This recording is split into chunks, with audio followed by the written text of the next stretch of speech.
আমি ডিসেম্বর মাসে যখন নির্বাচন কমিশনের সাথে দিল্লিতে চিফ ইলেকশন কমিশনার এবং ফুল বেঞ্চের সাথে আমরা সময় চেয়েছিলাম, দেখা করতে গেছিলাম, আমি 31শে ডিসেম্বর দিল্লি থেকে বলেছিলাম যে ভোট চুরি ভোটার লিস্টে হচ্ছে, ইভিএম এ নয়।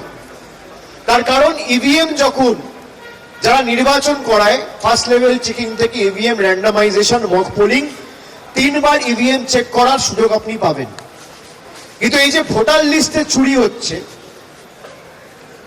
দিল্লিতে বিজেপির একজন প্রতিমন্ত্রী তার অফিসিয়াল বাড়িতে বাংলোতে বিহারের 27 জন ভোটারকে অ্যাড করেছে।